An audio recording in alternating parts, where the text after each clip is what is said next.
Tine Maha campground in the Eastern Sierras. It's a dispersed site. This is Friday, our first day of driving. We've got those beautiful Eastern Sierras up above us, still carrying some snow values. We've got a nice little campsite that runs along a creek, and it is flowing well. Really nice, super cool place to camp. I made a reservation thinking that it would be absolutely packed, but as it turns out, there's very few people here today. It's really running. In fact, I bought my fishing license for Thursday and Friday. I thought I'd do a little trout fishing here and there on the way when we start making our way back on Friday. But it's a neat campground. This is it. This is around 19 miles north of Independence, and that's after Lone Pine, on the way up towards Bishop and Carson City. We're going to go to Carson City tomorrow, but this is a really nice place.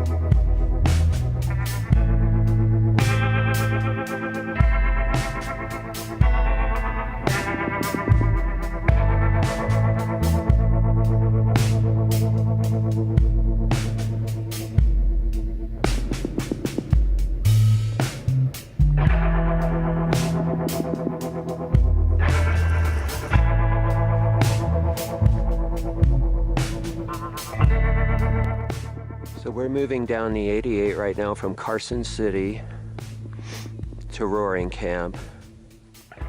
It's fantastic. Still a good deal of snow. The rivers are running strong. Creeks are running. I've seen some fishermen get some nice trout. Hopefully I'll get some nice trout. There's bristlecone pine up here. We've seen a few. They're amazing.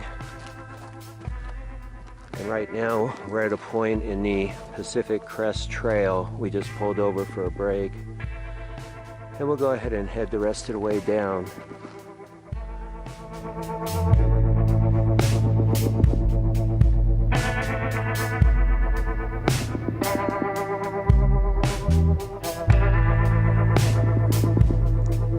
Continuing our way down the 88.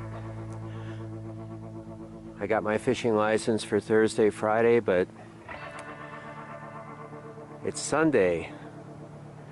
But this would be fantastic. There's the 88 over there. A couple of people fishing off the dam.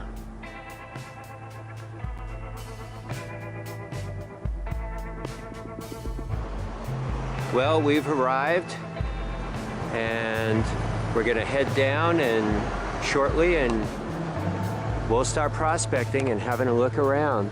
And this is the way in. Okay, so we've survived the drive down. It was actually good fun. It was a very cool ride. And we're getting camp set up. And this is my perspective sitting in my chair. And I really like this. This is fantastic. Back my car in. There's a playground for the kids. So next year, grandbabies, they've got this nice tree, and then right down here, we have a beautiful river, and we've got these falling faces, cliff faces, and I've already kind of eyeballed a few places that I'd like to dig, but this is better than I thought that it would be. Okay, it's our first day at Roaring Camp. We went through all our introductions and kind of learned a little bit about the premises. We have a lot of access, and up on this hill there's an area called Caesar, And this is it. The bedrock is right here. Some people have already been working this. I mean, throughout the summer, different groups come in. But I'm gonna come in here. I'm gonna remove this top layer. I'm gonna hit that bedrock underneath it. There's a little shelf area here that I'm gonna slide up and under as well. Not only that, the grade is downward in this direction. So I think this is gonna get better the further I go. And I mean, I'll be hiking, you know, up and down the course of the creek, the river, and exploring. But this will be good to do in the afternoons and maybe the early mornings, so we'll see what we can get here.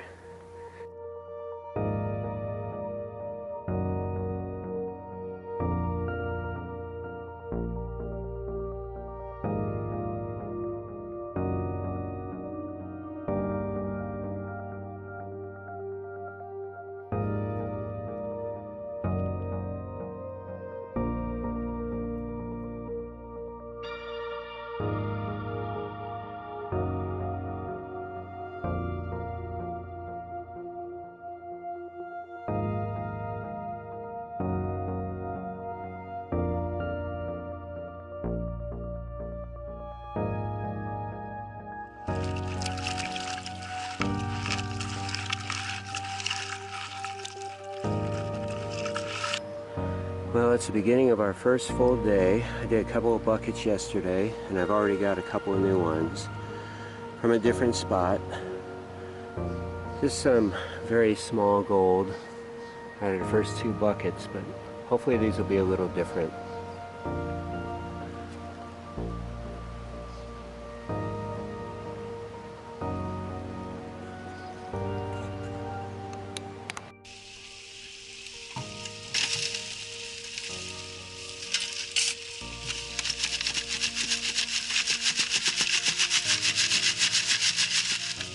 Well, this is the first day of doing our piles here at Roaring Camp, and already we've seen some success. Got about 4 or 5 really nice pickers there, and we're looking forward to seeing some more great stuff. Weather here is just absolutely perfect for today. It's not extremely hot, it's not cold. The nights are getting down right around 65 degrees, so it's good for sleeping, and we're all charged up to really get after it. So this afternoon we'll be back up on the Caesars claim, and we're going to try our luck there. A couple more challenges up there. There's a little bit of water, but not a whole lot. But we're just having a great time here at Roaring Camp. Thanks for tuning in. Go ahead and pick it up, Jude, and then show the camera. Nice.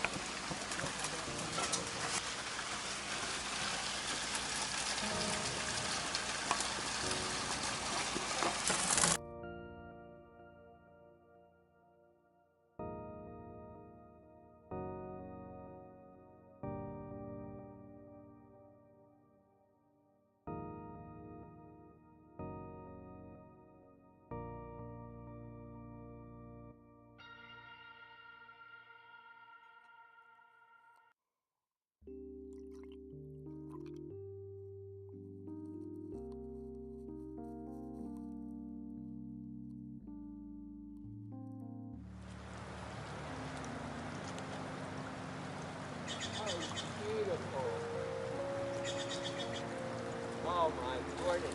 God almighty. Look at how beautiful this No, fish is. I don't want to look at him. He's... Please just look at it. Oh, poor thing. Oh, put him back in the water. Hang on, let me just grab it real quick. Oh, Awesome. My little lights on, Jude. yes. Oh, put him back. Oh my God. What a beautiful fish. Oh, poor thing. And you dropped him. He's probably injured.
Well, it's the end of our third day,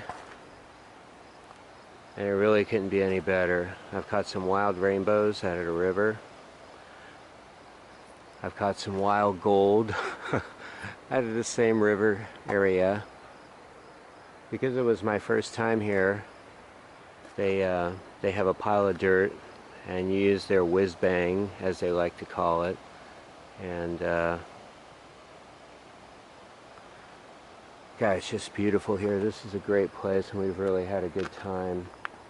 I'll show you some of the gold we've been finding now at the smaller pieces. A lot of smaller pieces here, probably about a dozen of them I found in the river, but the larger pieces are running through the whiz bang. And there's some pretty nice ones. We've got some more to do tomorrow. Basically put a wrap on this. But the trip's been really good fun.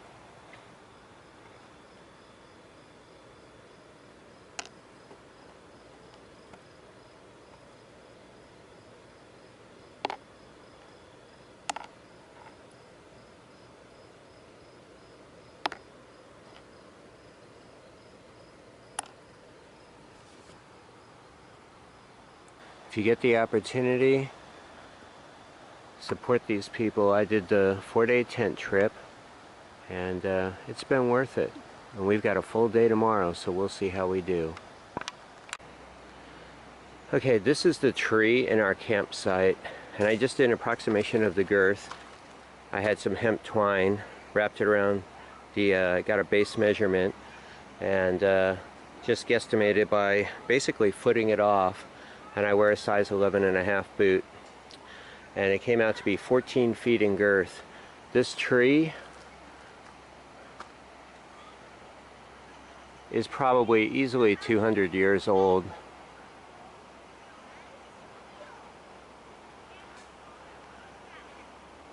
It's seen the Spaniards, the settlers, the Chinese miners. It's seen a little bit of everything. Tribal peoples. It's pretty darn amazing when you think about it. It's got this moss growth.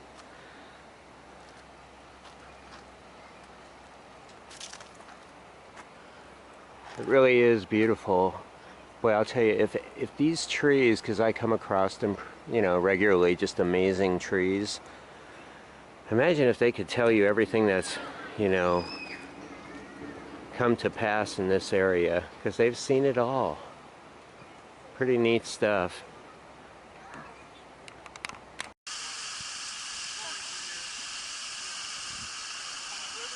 What we have here is an unlimited supply of blackberries. They are literally everywhere, everywhere, and they're delicious. If you look through these trees, you can see an old cabin, and a mine shaft ran under the cabin, and behind it you may be able to see an air hole, an air vent. Almost looks like a stovepipe. You can see it. That cabin was built around the turn of the century, 19th. So it's probably around 100 years old. Volcano, we have one called the Black Chasm. So those are all limestone caves that you can go down in the ground hundreds and hundreds of feet, and that's all in this feature, limestone. And so, one thing about limestone is that it erodes a lot faster than all the other rock around. So what it does, it creates lots of crevices and lots of pockets where gold can get trapped. So it's always a good place to look for gold. But it's hard because those crevices, they're water worn, so they're curving and they're moving around. They go down, they start small and they open up, or they start big and they close down to where you can't get tools and stuff to get in. Some of them are bottomless almost. So the old timers figured out a way to get in there was dynamite. So if you look around and see all these fractured chunks of limestone, that's because they were tunneling in here. There's one of the old tunnels right here, and they were going in and blasting it apart and then cleaning it out and blasting it and cleaning it and just continuing on that process. So you can see big mountains of fractured limestone around here. They had 3 or 4 tunnels that went into the mountainside here, following that limestone cracks and processing the material and finding gold. So we're hiking upstream from Roaring Camp, and we're going to go ahead and work some limestone deposits, bust up some rocks, and just have a good look at the area and see what kind of gold we can find.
Yes, sir. Thank you very much for taking this interview. Really enjoyed it. Hope we will see you next year. So anyways, we had a great time at Roaring Camp. It was fantastic. It was everything, I guess, and maybe a little bit more than I thought. I caught some beautiful wild rainbows. We got some nice gold and peaceful camping, beautiful setting. I highly recommend it. It was just an outstanding 4 days up here, and I feel really blessed that we're able to do these kind of great outings. This is the material, gold that I panned out from black sand I collected, and when you watch the video, you'll probably know where most of this came from because I have my camera in there, and this is what we got out of our pile, because you can, and so we got the lumps out of the pile, all these really nice pieces here, and I still actually have to pan out the black sand from the pile. So this is just what I kind of plucked off, because if you're gonna go, you know, it was my first time I had been there, you may as well get a pile and see what they have. But there's some really nice pickers here, and in fact I'm gonna weigh them in a bit. But this is the gold. I've got some more black sand, and it's probably an equivalent of about like this anyways, but I don't know, I'll find out. Maybe I'll get a little surprise. But regardless, I highly recommend this place. It's a really great place to take your family, or to go on your own and focus more on prospecting. And not only that, because I hadn't gone before, now I know what I need to bring, and I think that that's going to make a big difference. So it was super fun. I'm in the middle of moving right now, and mucho trabajo, but regardless, I hope you enjoyed the video, because I sure enjoyed being there.